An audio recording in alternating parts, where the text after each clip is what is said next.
الرحمن الرحيم. سيداتي عليكم ورحمة الله وبركاته. عودة من جديد. شوط المباراة الثاني بدأ منذ لحظات قليلة بصافرة تحكيمية لحكم اللقاء كابتن حنفي يونس، ومعه المساعد رقم 1 ابراهيم عبد القادر والمساعد رقم 2 علي عبد المنعم. شوط المباراة الأول انتهى بالتقدم لفريق مركز شباب المهدات بهدف مقابل لا شيء سجله احمد عبد الصبور. والشوط الثاني يعني يبدا منذ لحظات قليله. ماذا ستقول قارئة الفنجان وماذا سيخبئ القدر؟ شوط الاول شوط اللاعبين والشوط الثاني شوط المدربين.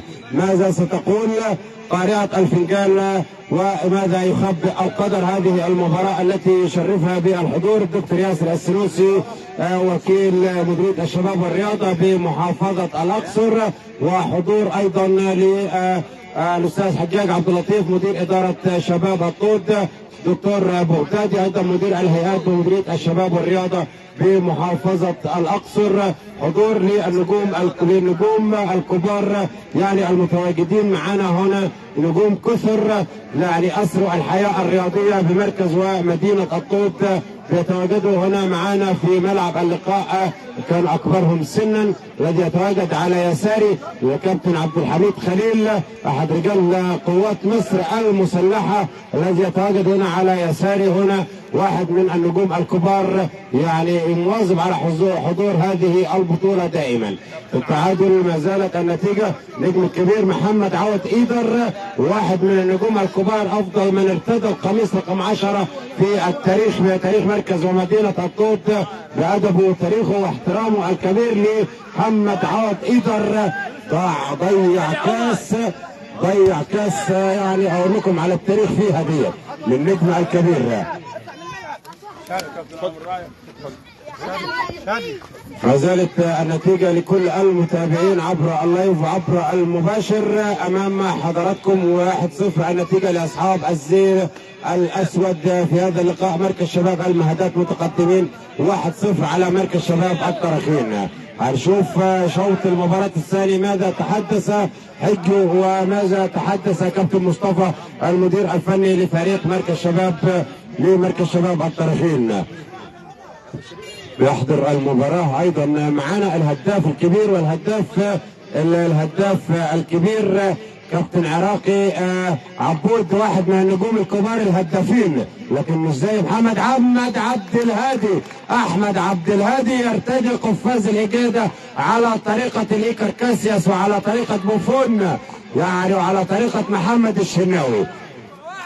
لكم سريعا كده ردا على ما تداولته وكالات الانباء داخل مصر بشأن النجم. نقول لكم بس بعد الكرة دي كده نشوف الكرة رايحة فين كده دي نقولها لكم كده بشأن إمام عاشور متواجد في قائمة النادي الأهلي غدا أمام صن داونز. رئيس على ما يقال ومرداته بعض الانباء بان هناك خلافات مع مارسيل كولر. اداره النادي الاهلي تنفي وتؤكد بان امام عاشور متواجد في القائمه غدا ان شاء الله، ويتواجد في مباراه سان داونز في حضور 50,000 متفرج ان شاء الله. تستند الكره وتروح لقدام هناك. مركز شباب المهدات يبحثون عن الهدف الثاني، مركز شباب الطرخين يبحث عن الهدف الاول في هذا اللقاء. لا الاستاذ عمرو مش بياكل.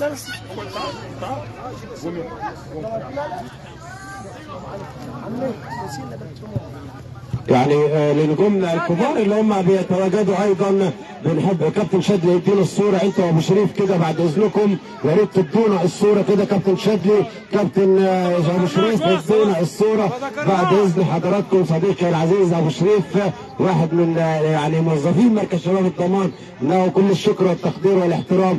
يعني حب نقول لحضراتكم ايضا للجميع نروح ناحيه عمرو يوسف يا ولد، عدى وفات بيها الناحيه الثانيه، سندها الناحيه الثانيه، ولكن المقدمه في السند وتروح. بقول لحضراتكم حجوا رصصهم صح مدافعين مركز شباب المهدات. تستند الكره وتروح لقدام وتروح الكره لقدام الناحيه الثانيه لكل المتابعين على الهواء مباشره. تستند الناحيه الثانيه هناك احمد عبد الصبور. هتعدي ولا هتفوت؟ هتعدي ولا هتفوت؟ فعدي ما زال محتفظ بكورته، ما زال محتفظ بكورته في السنة الناحية الثانية من يعني شباب مركز شباب الضمان بيشيدوا بالاداء والتنظيم لكل من ساند ووقف بجوار مركز شباب الضمان في هذه البطوله. نخص بالذكر الكابتن علاء عثمان، كابتن علي بشير، والنجم كابتن عمر ضاي، وايضا والحارس المتميز محمد عاطف. لازم نذكر اسمائهم مره ثانيه، محمد عاطف وعمر ضاي وعلي بشير وعلاء عثمان. يعني كل هؤلاء دولت من ابناء مركز شباب الضمان اللي سندوا ووقفوا مع الاداره الرشيده بقياده الاستاذ محمد احمد عباس.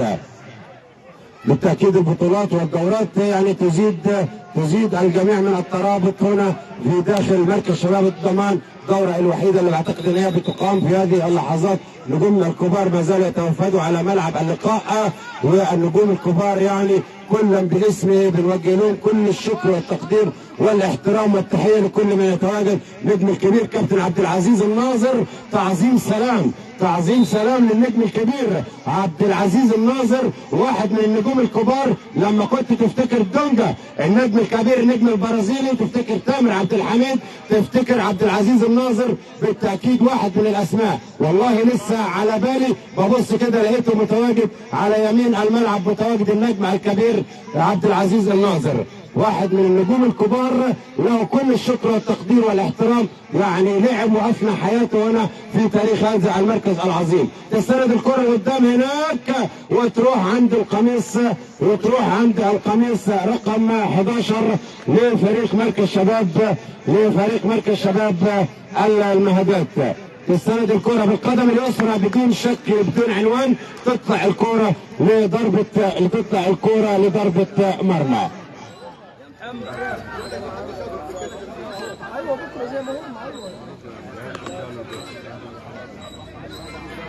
طبعا قلوب الجماهير كلها باذن الله. نقول لكم كده بان اخوان كارلوس اوسوريو المدير الفني لنادي الزمالك حضر ووصل الى قاهره المعز في تمام الساعة 5 من صباحة هذا اليوم، وقاد التمرين في ملعب عبد اللطيف أبو رجيلة بحضور محمود عبد الرازق شيكابالا وغياب لمصطفى الشلبي لاعب نادي الزمالك. والراجل بيأكد أنه متواجد إن شاء الله في مباراة زد إن شاء الله يوم الجمعة القادم إن شاء الله.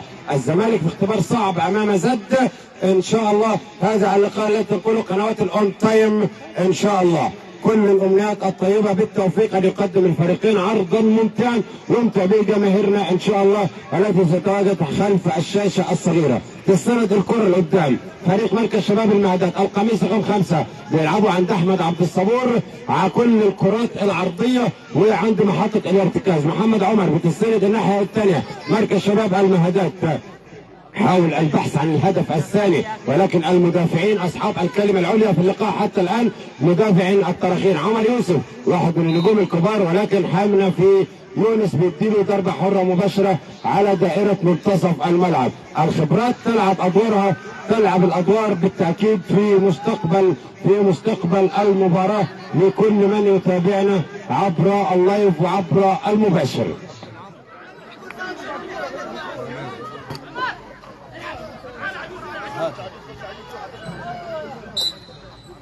ضربة حرة مباشرة بيلعبها عمر يوسف عند فريق مركز شباب الطرخين. تستند الكرة لقدام هناك. هل تصل المباراة إلى يعني لسه الأماني ممكنة وضربة حرة مباشرة.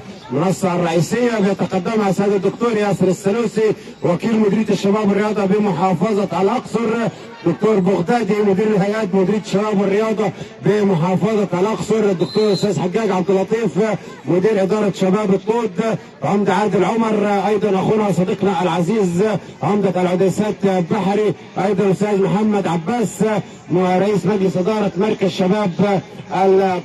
شباب الضمان، استاذنا الكبير الكابتن الشاذلي الطاهر ايضا واحد من رئيس السابق لمركز شباب الضمان، استاذ محمد عبد الستار رئيس مجلس اداره مركز شباب منشيه النوبه، نجم الكبير كابتن عبد العال سيد، ايضا المدير السابق لهذا النادي استاذ محمد حسن، ايضا المدير السابق لهذا النادي. كل الشكر والتقدير للمنصه الكريمه كلا باسمه ولكل من هو يتواجد في ملعب اللقاء. احمد عبد الصبور هتعدي، قول للزمان ارجع يا زمان، دي عاوزه 10 سنين ورا، عاوزه 10 سنين ورا يا نجم يا كبير. كانت 10 سنين ورا ديت كانت زمانها بتزغرط في الشبكه، لو 10 سنين ورا يا احمد يا عبد الصبور. يعني النجم الكبير عمل 2 رباط صليبي، نجم من نجوم نادي الاقصر الرياضي، الهدافين الكبار والنجوم كلها بتتواجد هنا، واحد من النجوم الموهوبين الكبار اللي ما زال حينما وطأت قدمها اي مكان يعني يجد الحب من كل مكان. محمد عوض ايدر صديقنا واخونا العزيز بالتاكيد، واحد من القامات الكبيره الرياضيه تتميز بها مركز ومدينه الطود، يعني ابى من ابى وشاء من شاء. معلش كابتن عراقي عبود، اذا حضر الماء بطل التيمم، بالتاكيد تواجد النجم ايدر، يعني اكيد يعني ما ينفعش نقول الهداف التاريخي عراقي عبود في تواجد الكابتن محمد عوض ايدر بالتاكيد يعني. ولكن يظل عراقي عبود اسم من الاسماء الكبيره ايضا والهدافين الكبار في تاريخ مركز شباب الكوت. بالدعم بس كده صديقنا العزيز زي الكابتن عراقي عبود متواجد قصادنا الناحيه الثانيه، واحد من الهدافين الكبار مواليد منطقه الجزاء، النجم الكبير في حضره الكابتن احمد الزهري الذي يتابع اللقاء معنا على الهواء مباشره من سلطنه عمان، ايضا بيتابع اللقاء معنا. هرج ومرج كده بره كده بنحاول نطلع الجميع كده يعني والمباراه بتقف على اطراف اصابعها. ادينا الصوره يا ابراهيم عبد القادر معاك، ابراهيم عبد القادر المساعد رقم 1، ادينا الصوره معاك بعد اذنك. ضربه حره مباشره، في تغيير، هيعمل تغيير مركز شباب الطرقين، هنشوف هيدفع هيغير مين. بيدفع باحد اللاعبين من على دكه البدلاء، بيدفع باحد اللاعبين من على دكه البدلاء، ويعني يا ريت نعرف اسمه بس مين كده اللي نزل من على دكه البدلاء. ضربه حره مباشره جنب القائم اليمين، جنب القائم اليمين لاحمد عبد الهادي، جنب القائم اليمين لاحمد عبد الهادي، تطلع الكوره لضربه مرمى. فريق الطرخين بيقترب رويدا من مرمى الحارس احمد عبد الهادي، من مرمى الحارس احمد عبد الهادي. بنعود لحضراتكم من جديد، انقطعت الصوره كده لدقيقتين كده، في تغيير الناحيه الثانيه برضه ايضا. هنشوف مين اللي هنشوف هينزل مصطفى فؤاد، مصطفى فؤاد هيدفع بيه في شوط المباراه الثاني، واللي هيغادر محمد عمر، هيغادر محمد عمر، هيغادر محمد عمر. تغيير كده بيتم في ملعب اللقاء.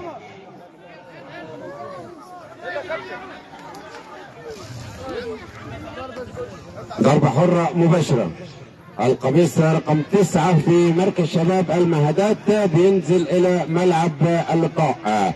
أكد وأكد بأن هذه البطولة تقام برعاية السيد الأستاذ ناصر الضوي في استناد الكرة لقدام والمدافعين أصحاب الكلمة العليا. قلت لحضراتكم حطوا عينيكم، شايفين أحمد عبد الصبور نازل فين؟ نازل يعني قدام ال 18 كده، بيغير الملعب الناحية الثانية، واحد من النجوم الكبار لعبة لقلعة العنيد نادي الأقصر الرياضي. تستند الكرة لقدام مركز شباب الطرخين بدون أنياب حقيقية على مرمى الحارس أحمد عبد الهادي الذي زاد عن مرماه في كرة. ضربة حرة مباشرة، ضربة حرة مباشرة، إحدى البقاع السحرية داخل أرضية الملعب.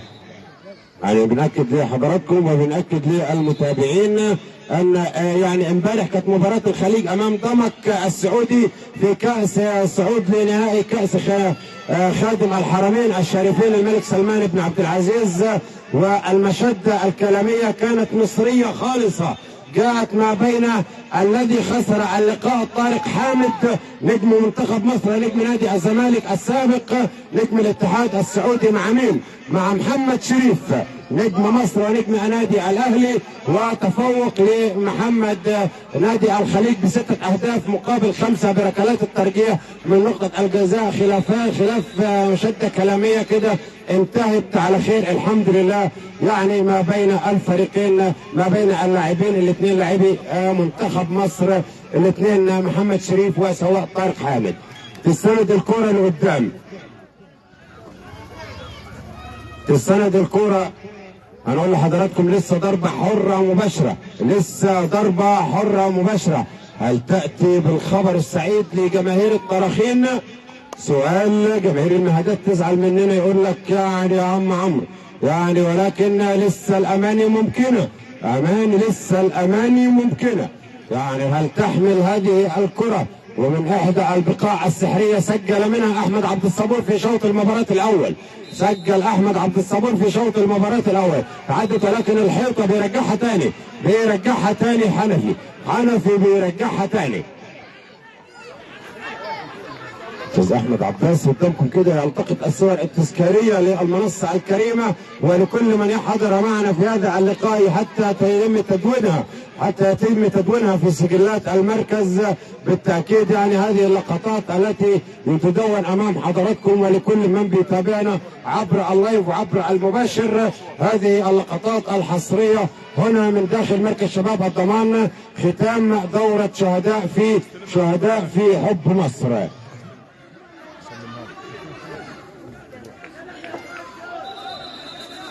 ضربة حرة مباشرة، طولنا كتير.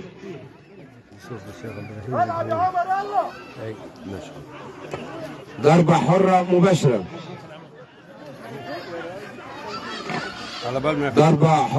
ضربة حرة مباشرة. شوف كده، شوف عمر يوسف ولا يقف قدامك كده بيلعبها هناك، ولكن بيتألق المدافعين ومعاهم احمد عبد الهادي عامل البلوك وراهم كده ورا المدافعين.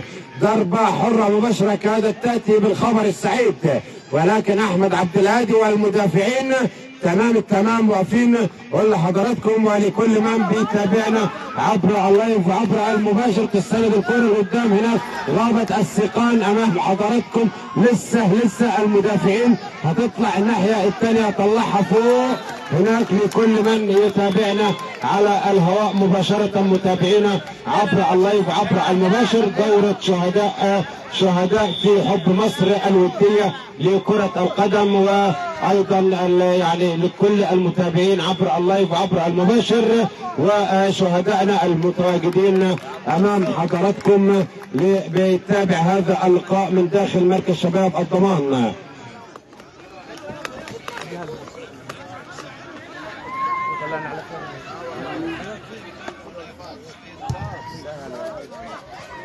سندت الكرة قدام على دائرة المنتصف. مركز شباب المهدات يبحث عن هدف التعزيز، وفريق مركز شباب الطراخين يبحث عن هدف التعادل.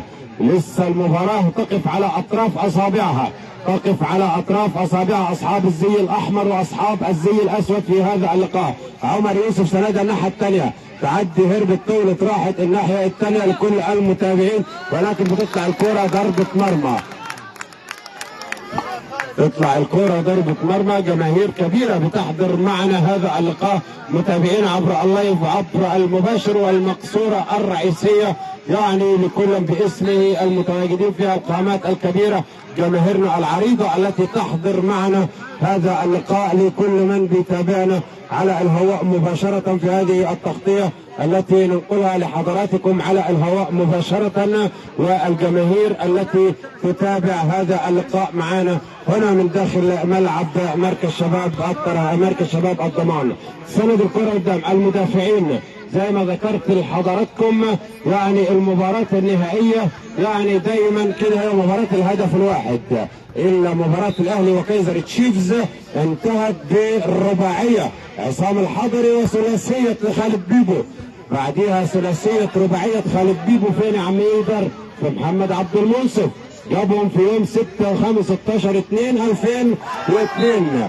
اكيد يعني بعد هذه الثلاثيه لازم نذكر كده محمد عوض ايدر زملكاوي جنبي كده، لازم افكره برضه واقول له ان التاريخ يمرض ولا يموت للنجم الكبير. يعني رباعيه خالد بيبو وثنائيه رضا شحاته وابراهيم سعيد في مرمى الحارس محمد عبد المنصف.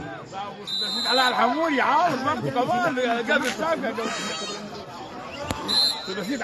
الحمولي 6-0. ضربة حرة مباشرة القدم اليسرى في مركز شباب المهدات.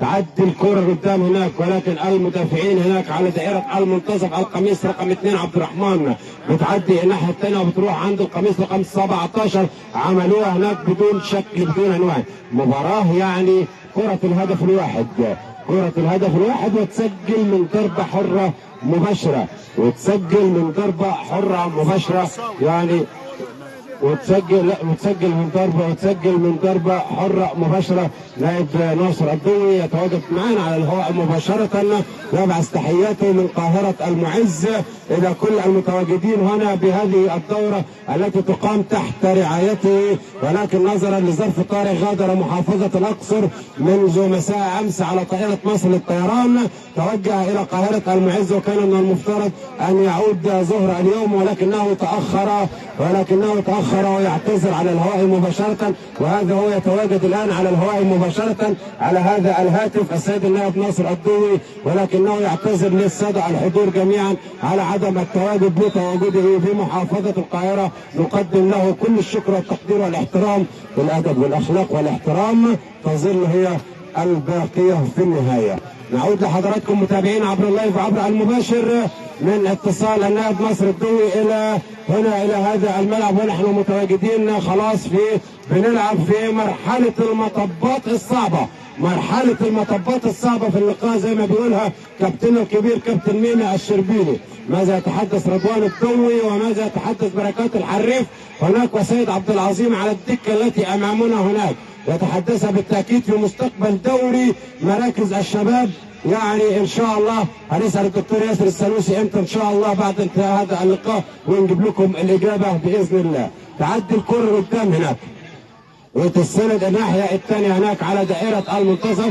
حجه رافع ايده كده بيقول لك يا حكم اللقاء عاوز ضربه حره مباشره. كأس البطولة بالتأكيد ستغادر هذا المكان، تتوجه، وضعت القدم الأولى في المهادات حتى الآن، والقدم الثانية ما زالت متواجدة هنا في هذا الملعب. كل الأمنيات الطيبة بالتوفيق لكلا الفريقين ولكل من يتابعنا عبر اللايف وعبر المباشر. ضربة حرة مباشرة لصالح فريق مركز شباب المهدات.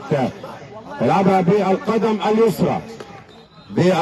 اليسرى. كابتن حمدي النجم الكبير حارس مرمى مركز شباب العديسات يصل الى ملعب اللقاء في هذه اللحظات، واحد من الحراس الكبار اللي يتواجد في شركه مياه الشرب والصرف الصحي بمحافظه الاقصر.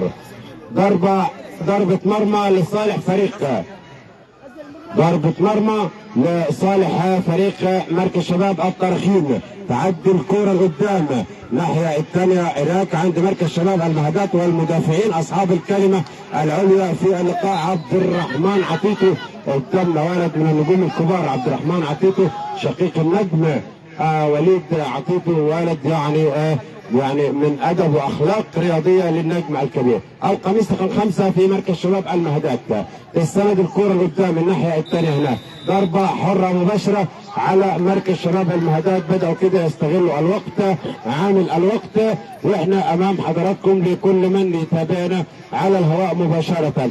البيتسو موسيماني باي باي من الوحده الاماراتي، خلاص انهى الوحده الاماراتي العقد بالتراضي ما بين البيتسو موسيماني وبين مدرب النادي الاهلي السابق. كتب التاريخ وسطره هنا في قاهره المعز مع النادي الاهلي رغم الانتقادات التي وجهت اليه. تعدي الكره قدام وتتلعب هناك. الوحده الاماراتي وجه له الشكر بالامس، يعني يظهر على رادار كثير من الانديه المصريه.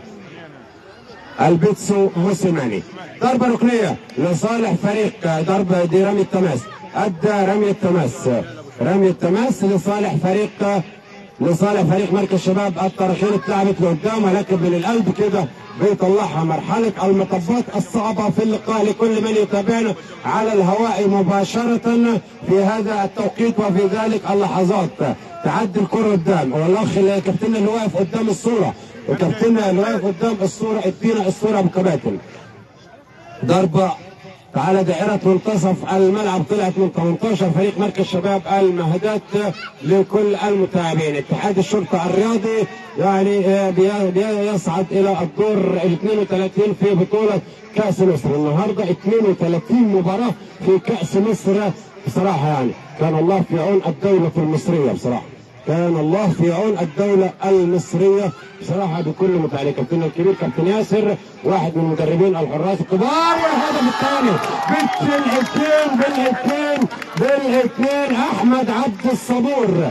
أحمد عبد الصبور بالتخصص بيسجل الهدف الثاني، يقتل المباراة بحثا، يقتلها بحثا في الدقيقة 27 من شوط المباراة الثاني. أحمد عبد الصبور تعدي الكرة وتروح لقدام هناك، ولكن سند الناحية الثانية هناك عند سند في ايد أحمد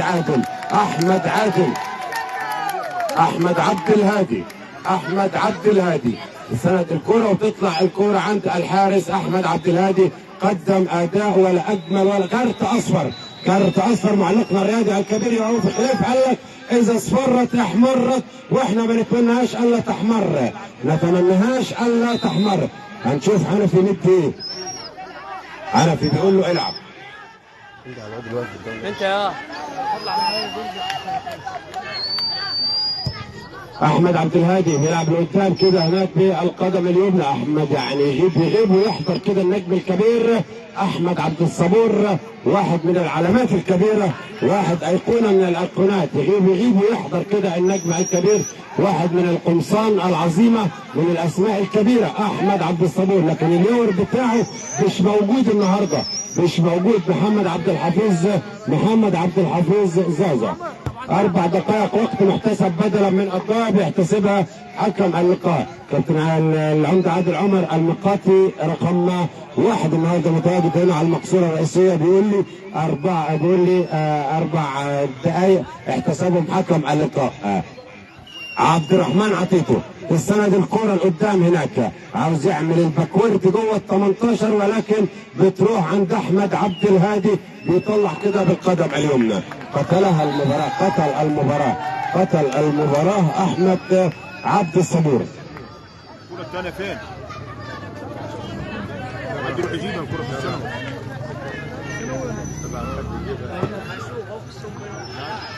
2-0 النتيجة. يعني هكذا هي المباريات النهائية. تخطف ولا تلعب. تأكيد حجو أدار المباراة بحكمة وقيادة من خارج الخطوط، ولكن قدر بأحمد عبد الصبور في النهاية أنه هو يذيع عن هذا اللقاء. ولكن مش عاوز أقلل من أبناء مركز شباب الطرخين، كلهم لعيبة صغار السن على فكرة، كلهم يعني لهم المستقبل الطيب. سواء عمر ضربة حرة مباشرة من إحدى البقاع السحرية على دائرة قوس ال 18. يعني نجوم كثر سجلوا من هذا المكان، نجوم كثيرة سجلت من هذا. في كارت طلع كام كده، طلع 2 ولا 3 حنفي يونس الكروت الصفراء في آخر المباراة. كروت الصفراء في آخر المباراة ظهرت، حسبناه في بداية اللقاء. ما زالت نتيجة لكل من يتابعنا على عبر المباشر في هذه اللحظات. بنقول لحضراتكم الدقيقة الثانية من الوقت المحتسب، الثالثة من الوقت المحتسب بدلا من الضائع اللي قدروا ب4 دقائق. حنفي يونس حكم هذا اللقاء. شايف كده، قلنا اذا اصفرت احمرت. بالفعل هي احمرت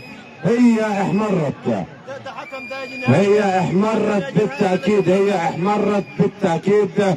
احد لاعبي مركز شباب الطرخين بيغادر ملعب اللقاء بالكرت الاحمر في شوط المباراة الثاني وفي الدقيقة قبل الاخيرة. كابتن مالك ادينا الصورة معاك يا نجم.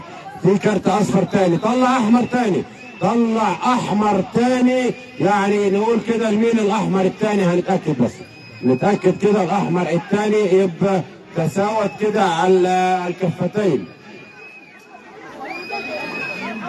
كابتن حنفي واحد من حكام مديرية الشباب الرياضة بمحافظة الأقصر، من الحكام دايما يدير في دوري مراكز الشباب، ولكن هذا العام مديرية الشباب والرياضة اكتفت بأن يتواجد حكام منطقة الأقصر لكرة القدم.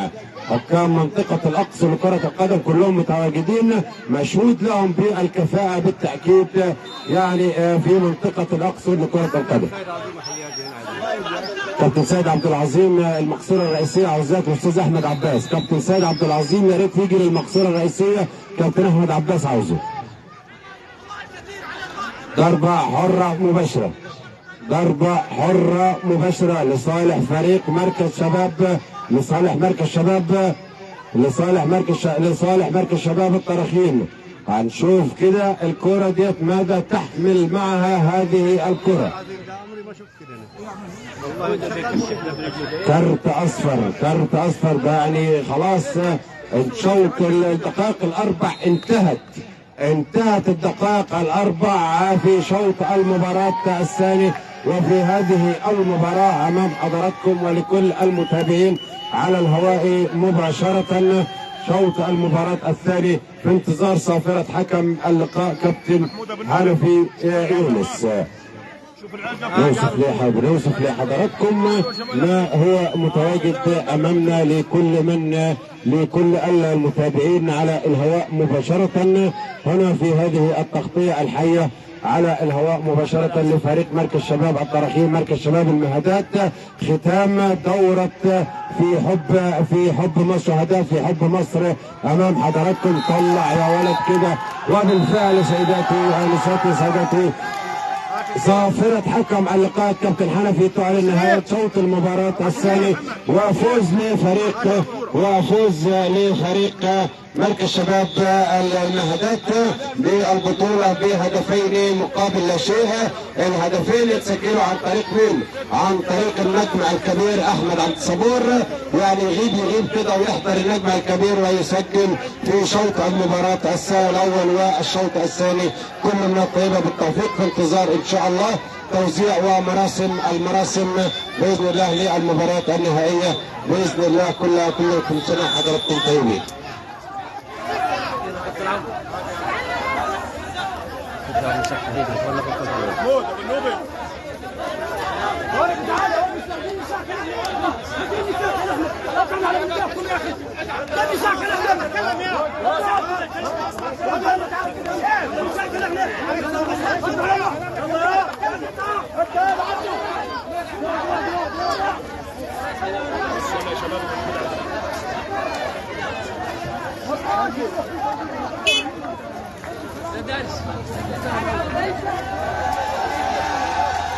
تعالى بابا كده بابا، كده بابا. يلا كده يا اخوانا، يلا كده يا شباب، يلا ساعدني، يلا يا شباب، اقعدوا بعيد.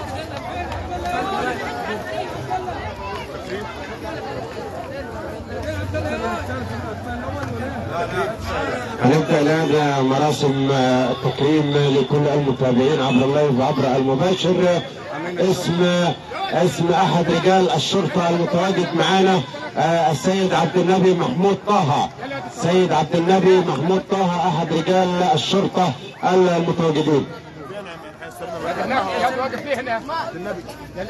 استاذ عبد الحاج يعني الامين عبد النبي يعني تلقى فعلا شهاده تقدير كده من اللجنه المنظمه لهذه البطوله، يعني تقديرا لدور رجال الشرطه بوزاره الداخليه. لهم كل الشكر والتقدير والشكر موصول، والشكر موصول الى معالي السيد اللواء محمود توفيق وزير الداخليه. اتفضل يا استاذ عبد النبي، اتفضل عشان تستلم الشهاده. استاذ عبد النبي ناخد كده يعني اسماء عبد الرؤوف، السيده عاطف شهاده التقدير كده امام حضراتكم للسيد عبد المنصف بعد اذنك. يعني شهادة تقدير كده بيتسلمها من دورة مركز شباب الضمان امام حضراتكم من السيد الدكتور ياسر السنوسي وكيل مديرية الشباب والرياضة بمحافظة الأقصر هنا امام حضراتكم. السيد الاستاذ الشاذلي الطاهر، الاستاذ الشاذلي الطاهر رئيس مجلس الإدارة السابق لمركز شباب الضمان. ارجع ورا هات يا ترجع ورا هناك يا ترجع ورا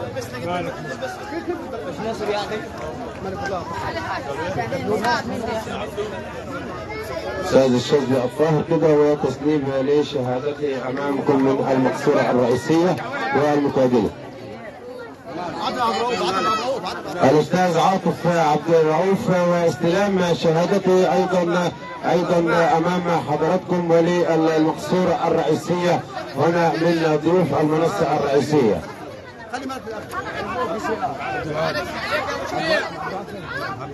واحد من النجوم الكبار اللي تتواجد هنا الكابتن الكبير كابتن عبد العال سيد المدير السابق لمركز شباب السابق لمركز شباب الضمان. المدير السابق لمركز شباب الضمان يلقي التحية والتقدير من الجميع. واحد من نجوم كرة القدم. علاء ما تغطش كان هنا الاستاذ كابتن الكبير كابتن عبد العال. ادينا كابتن علاء الصوره بعد اذنك بس ادينا الصوره ناخذ الكابتن عبد العال كده. وهذا التكريم بالتاكيد هنا من داخل مركز شباب الضمان يعني افنى حياته هنا في هذا المكان. شكرا جزيلا كابتن عبد العال. كابتن الاستاذ محمود النوبي واحد ايضا من موظفي المركز ايضا ويتواجد حاليا بمركز شباب الطراخين. يتواجد الان بمركز شباب الطراخين. يعني هيتسلمها من العمدة عادل عمر ايضا هناك. ويتسلمها من العمدة عادل عمر. هذه يعني الشهادة اللي امام حضراتكم. متابعين عبر اللايف الاستاذ محمد حسن قمحي ايضا المدير السابق لمركز شباب الطراخين لمركز شباب الضمان هنا يتسلم جائزته وشهادته شهادة التقدير ايضا من الدكتور ياسر. استاذ محمد حسن ويتسلم هذه الشهاده من الدكتور ياسر السنوسي. وكذلك وكيله مديريه الشباب والرياضه الراحل العظيم المرحوم عبد الرحيم احمد يونس. المرحوم عبد الرحيم احمد يونس هيتسلمها. هنشوف مين هيتسلم. عبد الرحيم احمد يونس استلمها يا ده عبد الرحمن. هيتسلمها عبد الرحمن حارس المرمى. انت سلم عبد الرحيم. سلم عبد الرحيم. استاذ تسلمها الاستاذ عاطف. الاستاذ عبد الرؤوف عبد المطلب الراحل العظيم الاستاذ عبد الرؤوف عبد المطلب يعني هيتسلمها عبد الرحمن. هيتسلم الشهاده الان امام حضراتكم من الدكتور ياسر السنوسي. الاستاذ عبد العاطي يوسف. الاستاذ عبد العاطي يوسف هيتسلمها الاستاذ محمد حسن قمحي. هيتسلم هذه الشهاده. الاستاذ فراج عطيه محمد عمر هيتسلمها الاستاذ عبد الرحيم النوبي. هيتسلمها الاستاذ عبد الرحيم النوبي.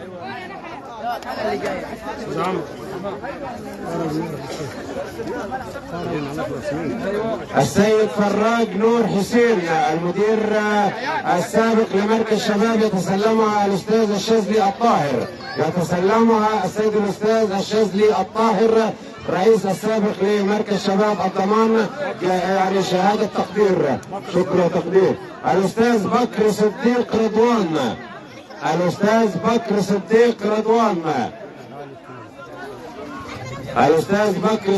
رضوان هيتسلمها نقله متواجد هنا في موجود معنا هنا في الملعب يتسلم هذه الجائزة. السيد مالك مصطفى الموظف السابق هنا بالمركز ومدير مركز شباب المستقبل حاليا مالك مصطفى. السيد محمد أحمد سيد. السيد محمد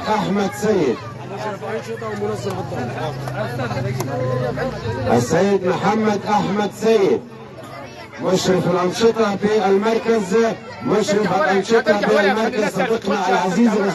صديقنا العزيز الأستاذ أبو شريف أمام حضراتكم يتسلم هذه شهادة التقدير لكل من يتابعنا على الهواء مباشرة هناك شهادة تقدير أيضا مقدمة لحسن بك مطر رئيس نقطة شرطة العديسات، يتسلمها الأستاذ يعني سلامها السيد الأمين عبد النبي أمام حضراتكم ولكل من يتابعنا على الهواء مباشرة. ناصر الدوحي يسلم على الأستاذ عادل العمدة عادل.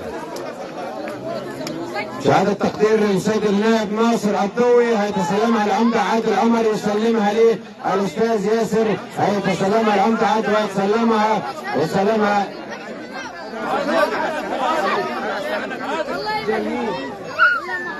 تسلمها العمدة عادل عمر، تسلم الشهادة يعني تسلمها. جائزة مقدمة للأستاذ أيمن الضوي أيضا مقدمة أيضا سلمها صافي الضوي، أيضا يتسلم هذه شهادة الأستاذ أيمن الضوي.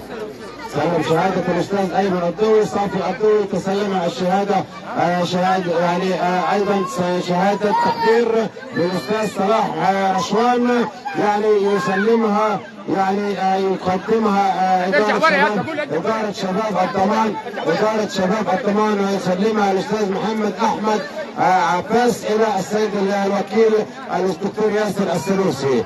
الأستاذ أيضا هدية مقدمة للأستاذ حجاج عبد اللطيف مدير إدارة شباب الطب، يقدمها الأستاذ علاء طه المدير التنفيذي لمركز شباب الضمان، يسلمه هذه الشهادة.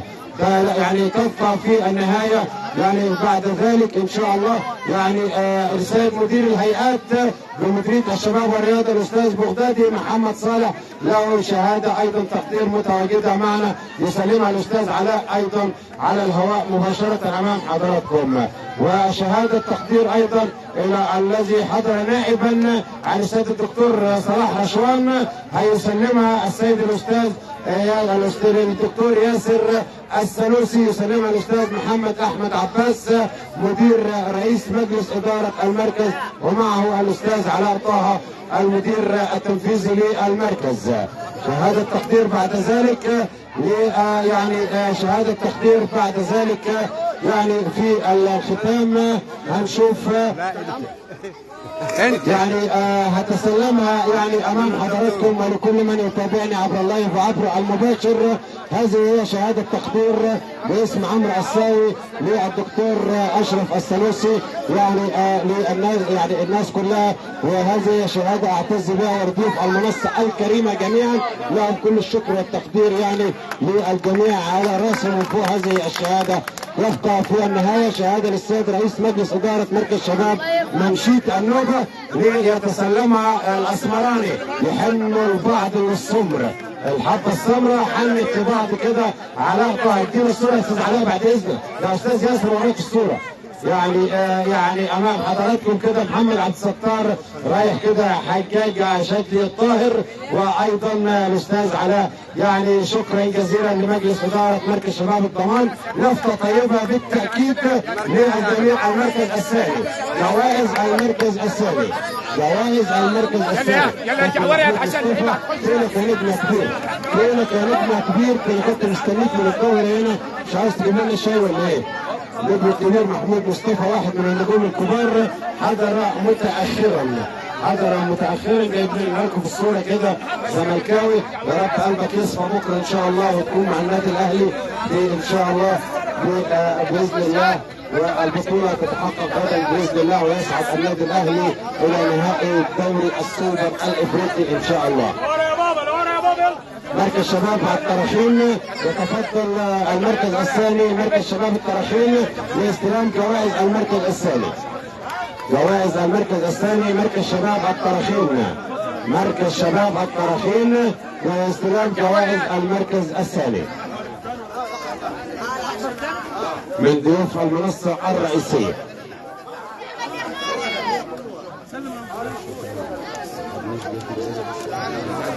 هي هناك عند شد. أديت ما عليكم لاعبي مركز شباب الطرفين، ولكنها لم تكتب لكم، وفي النهاية كتبت لمركز شباب المهدات.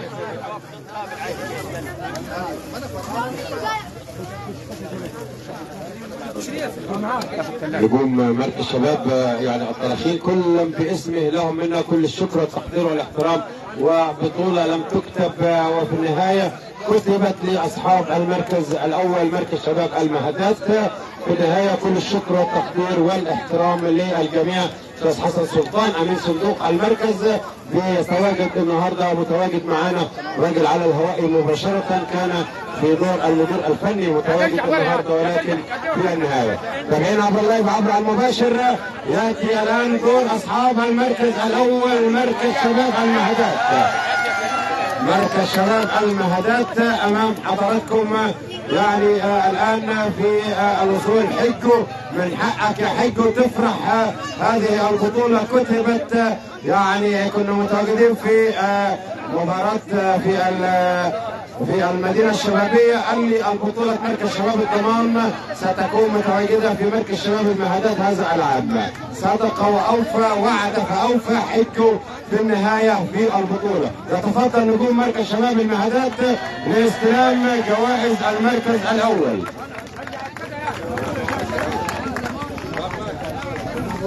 نجوم مركز شباب المهدات كلهم باسمه يعني متواجدين. تقبل الورده ولكن تفضل ريحتها فيها يا احمد يا عبد الصبور. تقبل الورده وتفضل ريحتها فيها يا احمد يا عبد الصبور، مع احترامنا لكل النجوم المتواجده كلهم باسمه. يعني الاسطوره احمد عكاشه، فين عكاشه من زمان؟ عكاشه بابتسامته الجميله، النجم الكبير، القميص رقم 20، يعني احد من ابناء النوبه الكبار احمد عكاشه واحمد عبد الصبور، والحارس احمد عبد الهادي. احمد عبد الصبور يغيب ويحضر النجم الكبير. تفضل في النهايه الكبار كلهم باسم ابناء مركز شباب المهدات. بنقول لهم يعني البطوله اتت يعني من بعيد، البطوله اتت من بعيد بقدم القادم من مركز شباب العبور نجم نادي الاقصر الرياضي احمد عبد الصبور. اتى بهدفين في اللقاء. احمد عكاشه واحد من النجوم الكبار، واحد من نجوم الاقصر، واحد من نجوم يعني قلعه العميد نادي الاقصر الرياضي. كاس البطوله الان حجو الشيخ. حجو هتجيب مين معاك عشان يرفع الكاس؟ حجو هتجيب مين معاك عشان يرفع كاس البطوله؟ اكيد احمد عبد الصبور يعني بالتاكيد النجم الكبير، ولا هنشوف مين؟ حكام المباريات. الحكام كابتن حنفي يونس، كابتن حنفي يونس، وكابتن ابراهيم عبد القادر، وكابتن علي، وكابتن سيد عبد العظيم. واحد من حكام هذه البطولة يعني اللي شاركوا فيها. خلوكم في الاخر كده، بس هم خطفوكوا شوية لكن خلوكم في الاخر لكن جوائزكم محفوظة لحكام هذه البطولة بالتأكيد. كابتن حنفي، كابتن ابراهيم، كابتن علي، كابتن سيد عبد العظيم، كابتن سيد عبد العظيم المدير الفني لمركز شباب الزهراء.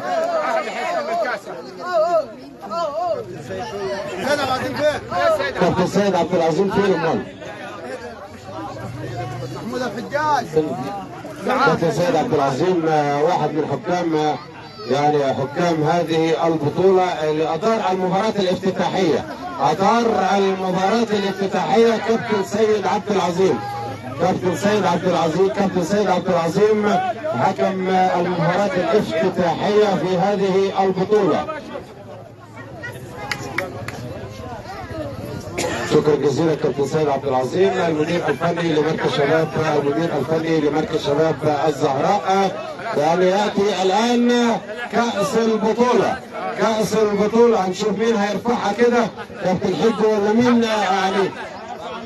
ما كابتن فريق مركز شباب المهدات يرفع كاس البطوله. عيد سلامه من الدكتور ياسر السنوسي المدير يعني وكيل مديريه الشباب الرياضه بمحافظه الاقصر. سيداتي سادتي متابعينا عبر اللايف عبر المباشر بهذه الصور التي كانت امام حضراتكم على الهواء مباشره هنا.